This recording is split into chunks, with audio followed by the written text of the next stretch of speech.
Welcome back. A 19-year-old college student dies after being hazed at a fraternity. And now his family, in his memory, is fighting for legislation to ban hazing. Our Kimberly Kravitz has their story. The New Jersey Senate passed a bill that would increase criminal penalty charges for hazing in the spirit of a 19-year-old New Jersey boy that was killed in an initiation to his fraternity. Timothy Piazza was a student at Penn State and was involved in basically a hazing incident at his fraternity. And there are a lot of graphic details about this story, but ultimately he became very intoxicated and was falling down, became very seriously injured. And despite the fact that he was having these issues, no one in the frat house came to his rescue. The parents of Timothy Piazza moved one step closer to helping prevent hazing incidents like the one that took their son's life in 2017. The law would upgrade the crime of hazing from a disorderly persons offense to a fourth-degree crime if it causes bodily injury. There are certain hazing incidents that are described by the new law. It actually was passed by the Senate. It still has to be passed by the General Assembly. But this proposed law sets forth tiered incidents that constitute unlawful hazing. And that can include trying to force someone to break a state or federal law, forcing someone to consume alcohol and the like, or forcing someone into some kind of brutal hazing type activity. So what is some advice for parents that would make them feel more comfortable when sending their child off to school? Of hazing in fraternities and sororities.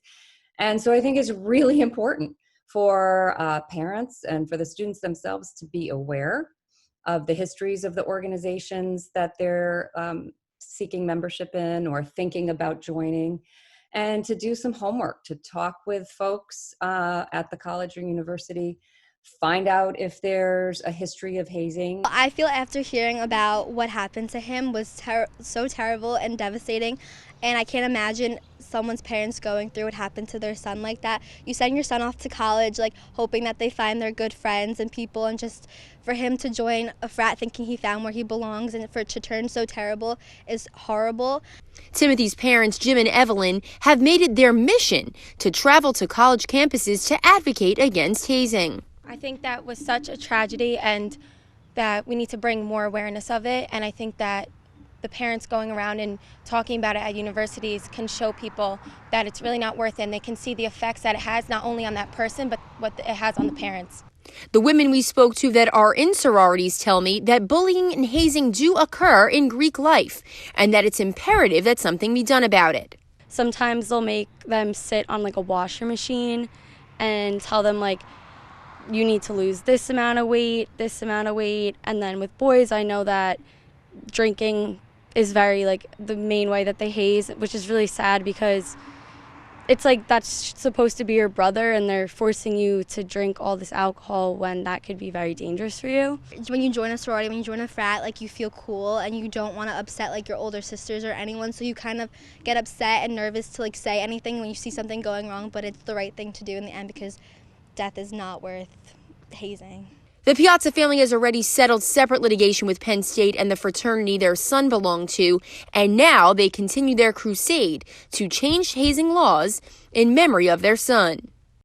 On behalf of all New Jerseyans, thank you to the Piazza family for they're true agents of change.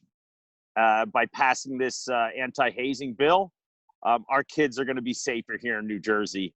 And future generations are going to be safer here in New Jersey because of their hard work and dedication.